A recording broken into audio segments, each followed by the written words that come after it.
தலைவனை தேர்ந்தெடுக்கிறது ஒரு பெரிய காரியம். ஒரு பெரிய செல்வந்தர் போட்டி வச்சாராம். ஒரு நீச்சல் குளம், அதில் யார் வேணாலும் குதித்து அந்த பக்கம் போய் கரையிடலாம். அந்த நீச்சல் குளத்தில் விஷப்பாம்புலாம் கிடக்கு.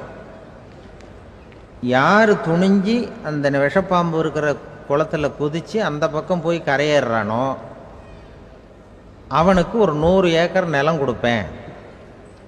அது வேண்டான்னா ஒரு 1000 ஆடு கொடுப்பேன். அதுவும் வேண்டான்னா என் பொண்ணை கொடுப்பேன் அப்படின்னு போட்டி வச்சார். அதான் மாப்பிள்ளையை தேர்ந்தெடுக்கிறதுக்கு அவர் ஒரு வழி. நீச்சல் குளத்தில் குதிச்சு கரையேறணும். இப்போ அந்த ஊரில் இருக்கிற இளைஞர்கள்லாம் வந்து பார்க்குறாங்க அந்த குளத்தில் குதிக்கணும்னு. ஆனால் குளத்தில் வெறும் விஷப்பாம்புலாம் கிடக்கு.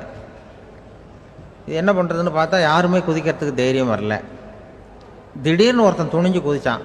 படபடன்னு அடிச்சுட்டு போய் அந்த பக்கம் கரையிட்டான். கரையேறின உடனே பரவாயில்லையே ஒரு ஆள் வந்துட்டான்னு சொல்லி அவனை அந்த இளைஞனை போய் பிடிச்சிட்டு வந்தாங்க. அந்த பெரியவர் கேட்டார், ஏப்பா இவ்வளவு பெரிய விஷப்பாம்பெல்லாம் கிடக்கிற நீச்சல் குளத்தில் நீ துணிஞ்சு குதித்து கரையேறி இருக்கிற, உனக்கு என்ன 1000 ஏக்கர் நிலம் கொடுத்துறவா, 100 ஏக்கர் நிலம் கொடுக்கவா சொல்கிறப்படி அப்படின்னா வேண்டாம் சார்ன்றான். ஓஹோ அப்படின்னா ஒரு 1000 ஆடு வேணுமா உனக்கு அப்படின்னா அதுவும் வேண்டாம் சார். ஓ அப்படின்னா என் பொண்ணு வேணுமா அப்படின்னா அதுவும் வேண்டாம் சாருங்கிறான். அப்புறம் எதுக்குடா குதிச்சுன்ட்டு என்ன உனக்கு என்ன தான் வேணும் அப்படின்னு கேட்டிருக்கார். என்னை எவன் பிடிச்சி தள்ளி விட்டவன்னு தெரியணும் அப்படின்றான். கோ சாமிநாதன் ஐயா அவர்களின் இன்று ஒரு தகவல் நகைச்சுவை கதைகளை கேட்டு ரசித்தமைக்கு நன்றி.